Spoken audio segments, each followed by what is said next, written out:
नमस्कार दोस्तों आप सभी का ज्ञान का सार चैनल में हार्दिक दिल से स्वागत है।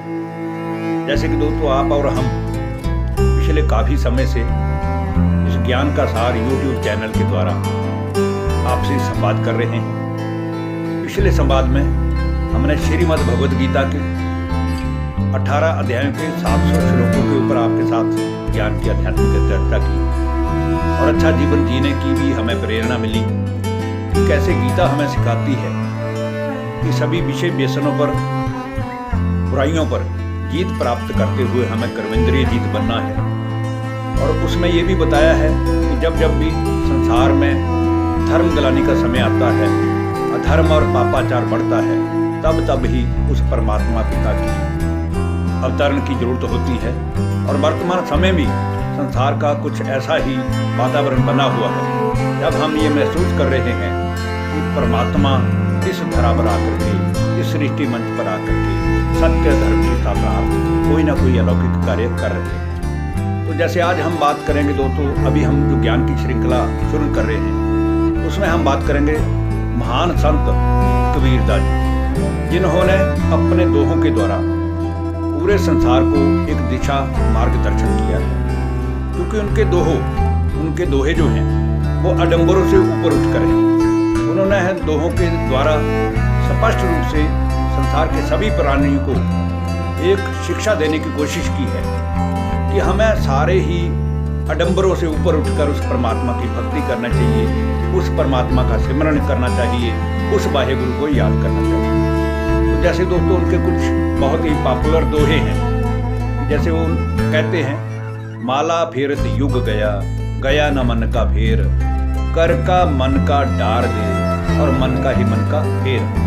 तो युगों से ही हम उस परमात्मा को याद करते आ रहे हैं। क्योंकि जब से भी द्वापर युग से हम विषय व्यसनों में गिरे हैं, हम थोड़े चरित्रवान हुए हैं, चरित्रहीन हुए हैं, तब से ही हमने उस परमात्मा को पुकारना शुरू किया। और ऐसा करते करते कितनी ही भक्ति, जप, तप, क्रिया, कर्म, यात्राएं, तीर्थ यात्राएं, उपवास, ये सब हम करते हुए उस परमात्मा को भक्ति कर रहे हैं, परमात्मा को याद कर रहे हैं। परमात्मा के लिए मन में बहुत श्रद्धा भावना भी है, लेकिन इसके साथ साथ जरूरत इस बात की भी है कि कहीं ना कहीं हमें कुछ बुराइयों को छोड़ना होगा। जब तक हमारे मन में किसी एक मनुष्य के प्रति भी ईर्ष्या, नफरत, बैर, विरोध भावनाएं, तब तक हमारा मन संपूर्ण रूप से उस परमात्मा की याद में टिक ही नहीं सकता।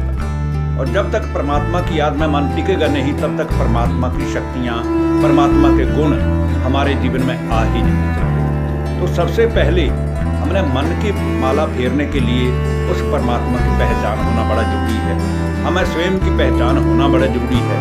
क्योंकि आज संसार का जो मनुष्य है वो केवल अपने नाम रूप में ही फंसा हुआ है। परमात्मा कौन है, परमात्मा का रूप क्या है, परमात्मा को याद कैसे करना है, क्या परमात्मा हमारा माला फेरने से मिल जाएगा? नहीं, परमात्मा को सच्चे मन से याद करने की जरूरत है। सच्चे मन से हम कहीं भी बैठे कोई भी कर्म करते हुए उस ईश्वर पिता परमात्मा को याद कर सकते हैं। जैसे घर में एक बच्चा बैठा है और बच्चा किसी कारण पापा से कोई चीज चाहता है, तो जैसे ही उसका पापा उसके सामने आता है तो बच्चा अधिकार से बोलता था कि पापा मुझे ये चीज चाहिए। तो वो जो परम पिता परमात्मा है वो भी हमारी आत्मा का पिता है, और आत्मा का पिता सर्वशक्तिवान है। और बच्चा जो है वो भक्ति, जप, तप, क्रिया, कर्म, उपवास के द्वारा मांगता ही जा रहा है, मांगता ही जा रहा है। तो वो बात शोभा नहीं देती है। बाप सर्वसमर्थ है और बच्चा मांगे वो बात कहाँ शोभा देती है। इसीलिए कबीर साहब ने इन दोहों के द्वारा मनुष्य को ये समझाने की कोशिश की है कि वो सर्वशक्तिमान जो परमात्मा है वो बड़ा बेअंत है, सर्वशक्तिवान है, सर्वगुणों का भंडारी है। उससे अगर हमने कोई चीज लेनी है तो हमें जरूरत है सच्चे मन से उसे याद करने की। फिर उन्होंने शास्त्रवादियों के लिए भी एक बात कही है कि पोथी पढ़ी पढ़ी जग मुआ, पंडित भया न कोई, 2.5 अक्षर पढ़े प्रेम के वही तो पंडित हुए। अर्थात संसार की दुनिया भर के कितने भी हमने धार्मिक ग्रंथ, किताबें, शास्त्र या संसारिक ज्ञान देने वाली किताबें हमने पढ़ डाली, लेकिन जीने लायक जो चीज़ें जरूरी हैं, वो अगर हमने अपने जीवन में धारण नहीं की, वो अगर हमने अपने जीवन में नहीं सीखी, तो हमारा इतने संसार भर के पड़े हुए जो शास्त्र हैं, जो वेद हैं, उनको पढ़ना भी ऐसे ही व्यर्थ है। क्योंकि परमात्मा का नाम तो 2.5 अक्षर का है, उसको प्रभु कहा जाता है। तो प्रभु को याद करने के लिए हमें केवल उस परमात्मा को सच्चे मन से याद करना है। धन्यवाद, नमस्कार।